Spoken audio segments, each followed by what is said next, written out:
Appreciate you being here on Birds 365. We've got Bill Colarulo in for a still out there on the road. Didn't get back from Kansas City.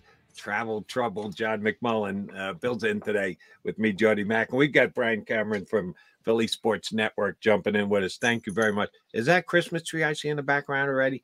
You already got it up there, Cameron? Yeah, I got it up ready. You can see my daughter scootering very around nice. the house as well. Yeah, we're big on getting the Christmas tree up early, and then we take it down literally the day after Christmas. Oh, see, I'm a lingerer. I don't put it up till after Thanksgiving, and then I get it sometime in late January. I'll probably take it down. A little different, a little lazy over here in the McDonald's house. All right, got a question for you. After the game the other night that the Eagles won, Jalen Hurts said they didn't reach the standard. They didn't reach their standard. How dare he?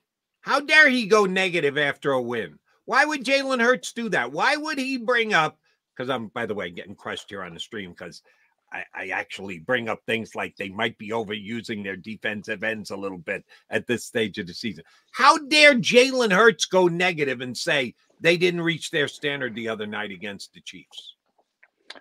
I think it's the norm coming from Jalen, right? Like Jalen expects greatness from this team, and this team has, as we've seen, right, they're not the 2022 Philadelphia Eagles, right? They're a different breed of Eagles this season. They're going through adversity week in, week out, but they have yet to play their best football. I mean, we saw a very questionable play calling from Bryan Johnson. Back-to-back bubble screens, QB draw on third down once again this week.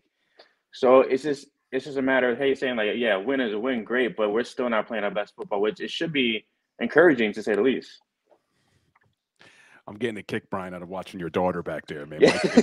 My kids always try to come into the office and bother me when I'm on the show, but she's being good, man. I love it. So talking about the standard, one of the things that a lot of fans were frustrated with early in the season was the red zone offense. They were near the bottom of the league, and they've been getting better and better each week. They're actually in the top 10 now at number 9 in the red zone at 59%. If you look at the last, 5 weeks now, since week 6, they're number 1 in the NFL, converting in the red zone 75% of the time. What have you seen different? Is it just better execution? Is it play calling? What do you like about their red zone offense right now? What I like about it is that they're very leaning towards DeAndre Swift. I feel like when they get close enough, they're letting the offense actually, I feel like, run through the run game, which is something that it needs to happen a little bit more. And they're not being as reserved as they once were. I feel like in the beginning of the season they were just stale because it seemed like they were so worried about making sure that they didn't cause any turnovers, anything of that sort, that they were just playing a very weird offense. But now it's more so like, hey, like, let the guys roll, let DeAndre do his thing.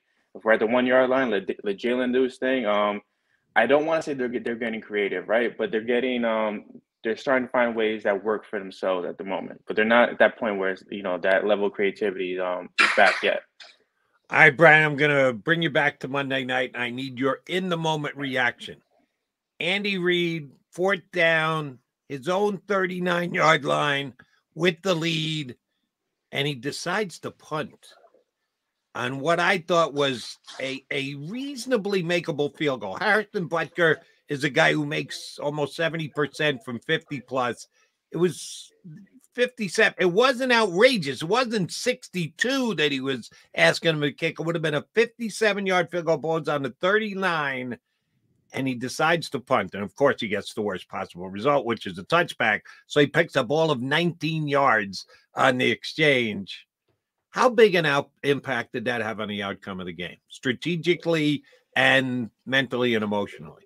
I think a significant impact. And looking at it from Andy Reid's standpoint, it's like if I'm punting, I believe in my defense that much. Defense was doing their thing against the Eagles' offense for most of the game. So it's kind of one of those moments where you believe in your team more than you believe in what you see on the opposing sidelines. It's Andy Reid at the end of the day. I mean, we can question him as much as we want, but he's efficient as can be in this league. And it was a game changer on their part, but I think it was more so a praise for their defense of what they were doing in that game. And sticking with the defense for a second, we saw 2 turnovers in the red zone by that defense, interception by Kevin Byard, great punch out by Bradley Roby, 2 veteran guys that weren't here to start the season. Howie brings one in as a free agent, another big trade for Kevin Byard. What do you think those two veterans on the back end are going to add to this Eagles team going forward? I love the Byard move. I feel like that was a necessity for this year and hopefully for next year. But Byard being back there and kind of getting acclimated, it's the defense was having issues with creating turnovers this season. I feel like in the secondary, Darius Slay is not who he once was, right? Not as young as he once was, but he's still efficient. Bradbury's been having a very up and down season. And I feel like having that safety blanket where you have a healthy Reed Blankenship, a healthy Kevin Byard, who's actually pretty much a ball hawk at the safety position. It's a necessity at this point. Is great for the secondary. Bradley Roby, I feel like is the bigger surprise. I wasn't expecting him to be such a game-changing player, but having him back and having that consistency in the slot, I feel like it's gonna pay dividends for this team in the long run. We see, Eli Ricks is not fully there yet. He still has his rookie moments, and after that, I mean, there's not many people you can really trust. But having a player like Byard gives you that flexibility as well. You saw a lot of Sidney Brown, Reed Blankenship, and Byard back there. So I'm optimistic about this secondary going to look in the long run. So you're not worried at all about Bradley Roby with the game-changing play that he almost gave up by allowing Marcus Valdez-Scantling to run by him and be wide open for a ball at the 3-yard line that he just dropped. He made a huge play. The punch-out play was great. He almost gave up the biggest play of the game as well. You gonna look past that one? The reason I would look past it is because it feels like the Eagles, they're always going to be against giving up the deep ball, right? But in this game, it was kind of a little bit, closer to the chest. They wanted to kind of block the middle of the field mostly. Bradley Roby, James Bradbury, Darius Slade, they're all going to get burnt somehow, some way, right? This defense doesn't have the speed that they once did. And guys like Eli Ricks, even though they're fresh legs, they're not competent enough to handle the workload that they should at this point, right? I think it's one of those things that give and take. He made the big play. He almost gave a big play, but it's just you bend and don't break, right? That's what we're used to in Philadelphia on defense. So Jody says, look past it. Reminds me now, are you concerned at all about the Philadelphia Eagles looking past the Buffalo Bills this week? They're on a short week, coming off a really emotional win in Kansas City on Monday night. San Francisco 2 weeks away. Any chance this Eagles team looks past the Buffalo Bills on Sunday? I don't think they'll look past the Bills, but I'm fearful that they're looking over the 49ers more than they're looking past the Bills, in my opinion. I think the Bills are more significant threat in their minds, and I feel like the 49ers are just lingering in the middle of the pack. I have the Eagles dropping a game against the 49ers, but winning against the Bills, just for this exact reason. I mean, again, like I feel like they're going to focus on the Bills. They're going to go through the windmill of dealing with Buffalo. Josh Allen is not a scrub at the end of the day, even though he's having a rough season. And I think they win against the Bills, in my opinion. So let me get this straight. This is you handicapping the Eagles, handicapping their opponents. Yeah. You think they're going to take the 49ers lightly in 12 days or whatever it is? Really? I think they're overlooking it just a little bit, just because it's the gauntlet that they have at hand. I mean, you're focusing on the Chiefs and you got to focus on the Bills. Like, you're adding too much tread to the tire at the moment, I feel like. Wow, that comes as a surprise because I'm sorry. The 49ers are a better team than the Bills. Plain and simple. Oh, no, yeah, hands down. Absolutely. They're just a better team. And why would the Eagles, knowing that the Bills are what we talked about this so much this past week, McMullen kept trying to tell me this Chiefs game wasn't a rivalry game because it's the AFC. You can't have a rival in the AFC. The only thing that matters is the NFC and tiebreakers, whatever else. The Bills tougher than the 49ers? A, the 49ers are just a better football team. The record says they're better. And B, they're in the NFC. How would you overlook the 49ers? How would you get overly worked up for the Bills and then somehow not have enough left in the tank for the 49ers? I'm having trouble understanding that. No, that's completely fine. So, I feel like they're overlooking the 49ers in this current gauntlet, right? Like, you put so much energy in the Chiefs, right? You're going to put as much energy in the Bills game. Then you have the 49ers shortly after that. And after the 49ers, you do have the Cowboys. There's going to be a lot of tread going on these tires in the next 4 weeks of this gauntlet. For the Bills, I feel like they're a team that's also going to probably wear down this defense. as well as this offense going into Sunday. And then the 49ers, I feel like the 49ers have it very easy at the moment with their schedule. So it's going to be one of those things where, like, the Eagles are pretty battle tested at the moment. They're a little bit worn down, and the 49ers could come in and actually steal a game. Interesting. And let me ask you this. 2 new coordinators this year, Sean Desai on the defensive side of the ball, Bryan Johnson on the offensive side of the ball. There's been some complaints by fans for both coordinators. I think they're actually both doing a pretty decent job. Sometimes the play calling by Bryan Johnson leaves a little to be desired, but I think he's doing a nice job. Who would you give a better grade to, Sean Desai as the defensive coordinator or Bryan Johnson as the offensive coordinator? I think what Sean Desai is doing needs a little bit more praise. He's been in the second half of game. His adjustments have been on par in almost every game. He's barely been getting really beaten by teams, right? As outside of the Jets game, where it was the offense that threw away the game. But Sean Desai is doing everything. Is doing everything with the little amount of talent that he has. If you look at injuries in the first couple of weeks in the secondary, it took time for them to get a safety group together. The defensive line went through their little spat of injuries. They lost Jalen Carter for some time. It's just, I feel like what Sean Desai is doing, he's maximizing off the talents of the players and the personnel that he has at the moment. I feel like that deserves a lot of praise. Bryan Johnson, you're right. He's doing a great job when you look at stats, right? When you look at numbers, the Eagles they do have a top 5 offense in a lot of the categories, but it's still a bit of a head scratcher when you're running bubble screens to one side of the field and then the next play to the other side of the field, and then you're calling a QB draw. There's some type of disconnect between Sirianni, Johnson, and Hurts that's just not making a lot of sense at this point in the season. I think that's still a bit of a head scratcher. I don't think he's doing a terrible job. I just think he's doing more so of a questionable job at the moment. All right, Bill, I think you threw this number out there before during the show, so I'm going to ask you to throw it out there for us again. I don't know what outlet you used, the wagering numbers. We know the Eagles are now the favorite to win the Super Bowl. As of their win this week, if they were even with Kansas City, they've now moved. Hey, Jalen Hurts is the favorite to win the MVP. He was just slightly behind Mahomes. They win the game, even though he threw for only 150 yards. He's now the favorite. Where is Nick Sirianni in the Coach of the Year odds as of right now? Sirianni is 5th at plus 1,200. You have Dan Campbell, number 1 at plus 125. D'Amico Ryans, number 2 at plus 275. Mike McDaniel in Miami at plus 550. And Kevin O'Connell in Minnesota, plus 900. Sirianni 5th in Coach of the Year odds right now. So, Bryan, the team with the best record in the National Football, the only 9-1 team in the National Football League, their coach is 5th in potential voting for the motivated Sirianni. Good thing or bad thing for the Eagles?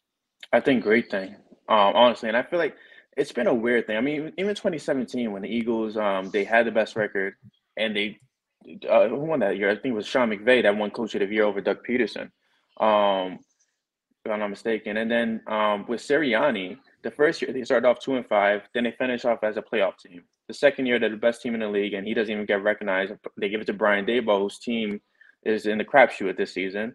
I feel like a lot of what Sirianni is doing is being overlooked because of the talent that he has on his roster. But people need to understand, like, with talent comes ego, right? Huge egos on this team, right? To kind of to create a culture where these guys buy into you week in and week out, and you never hear any riffs. You hear nothing leaking from the locker rooms. There's no more Alshon Anonymous, right? Nothing like that's going on.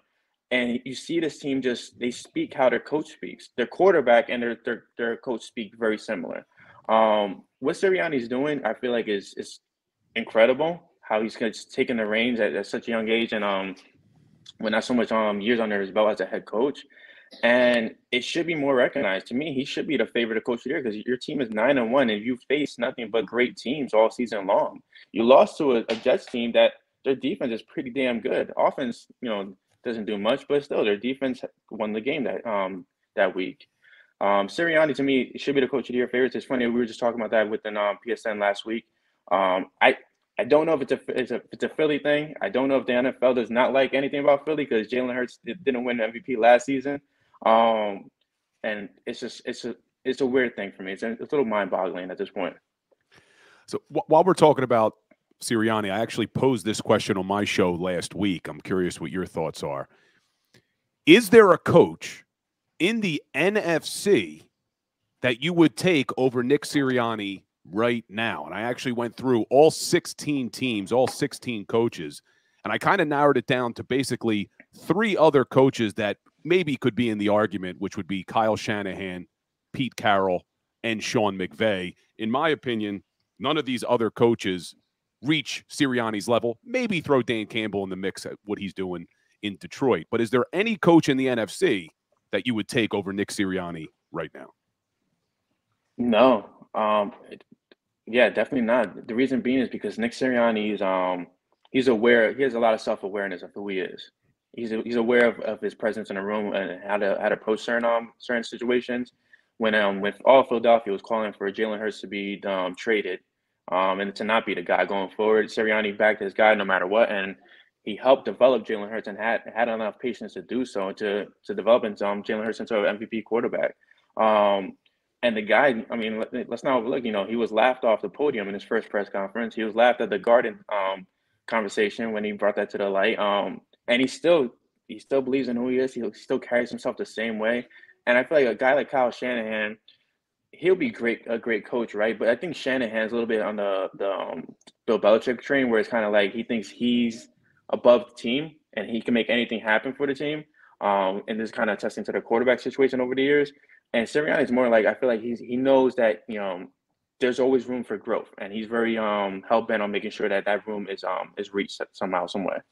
Bryan, I want to share a conversation I had with an Eagle fan last night on WIP, and I tried to talk him back in off the ledge, and shoot, he dragged me out there on the ledge with him. I was starting to get nervous. He was saying he thinks that A.J. Brown can be a problem between now and the end of the year, because for the second time, they got him on camera doing a pretty good screaming job at his quarterback, that he and Jalen were going at it pretty good. And AJ kept his helmet on, even though Hurts had his helmet off, which is a little scary. You do the head bob, boom, you can break Jalen's nose. And he compared him to T.O.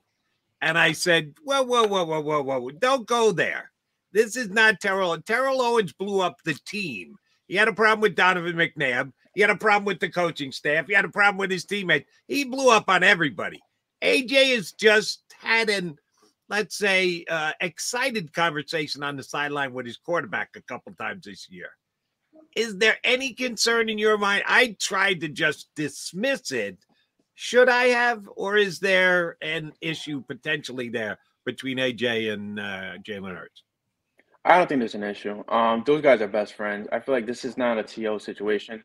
They both want to win. They both expect greatness out of each other. I mean, if you guys play basketball, pick a basketball back on the court with your friends, you're gonna get into your friends' head when they're not making the right pass or when they're ball hogging, whatever the case may be, right?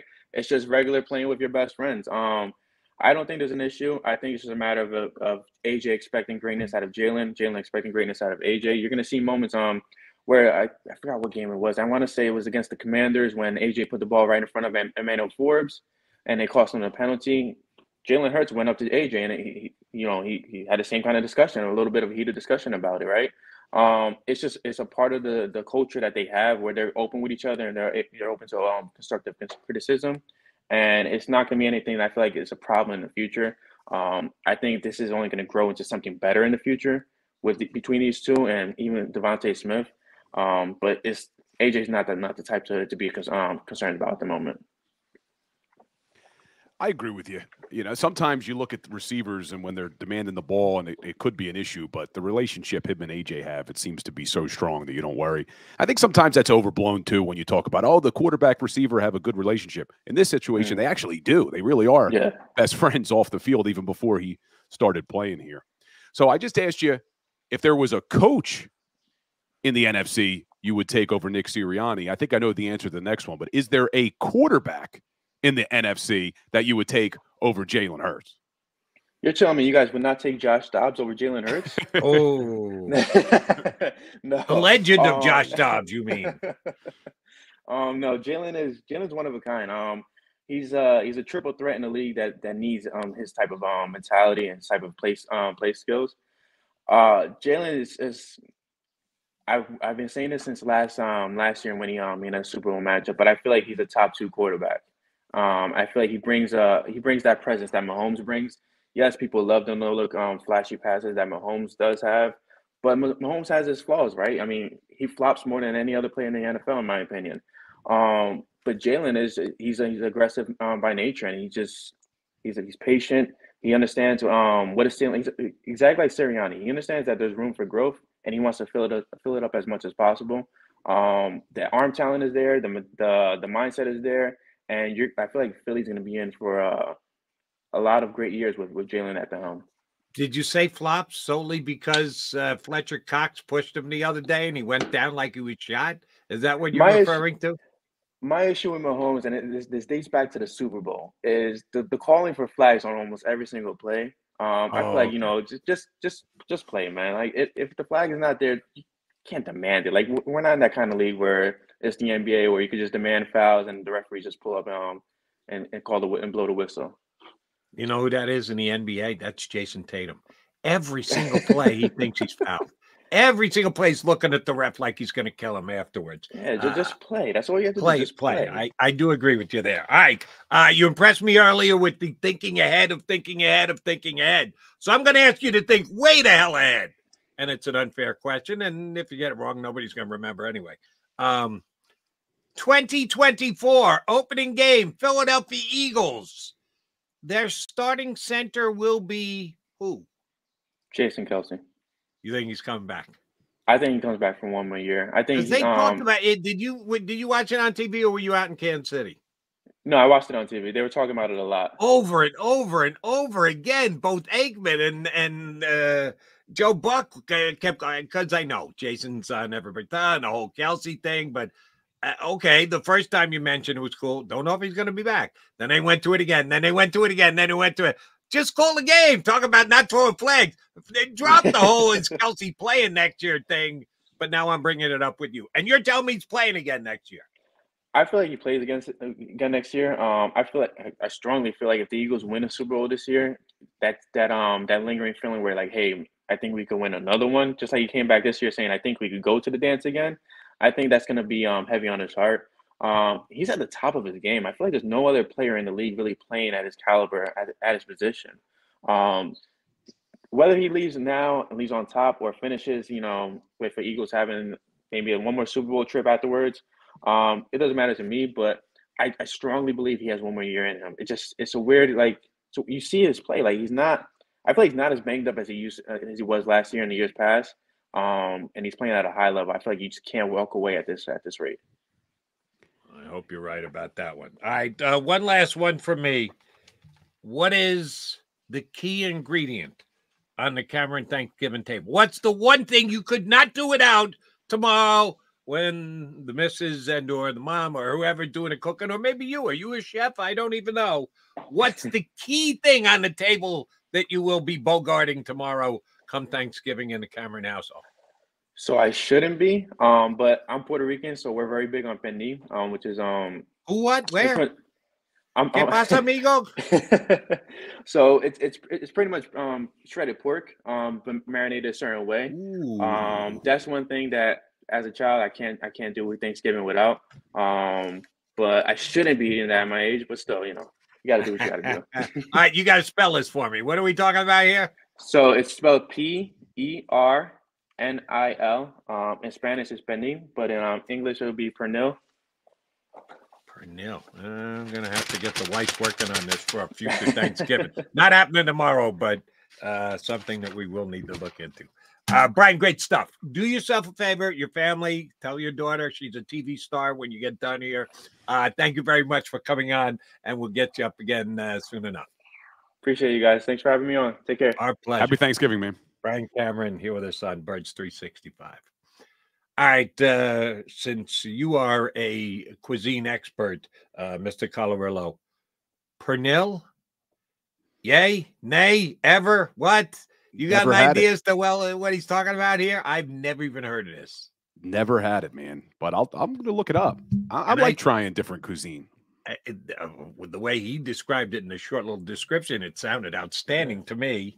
And I did take 8 years of Spanish, 4 in high school and 4 more in college.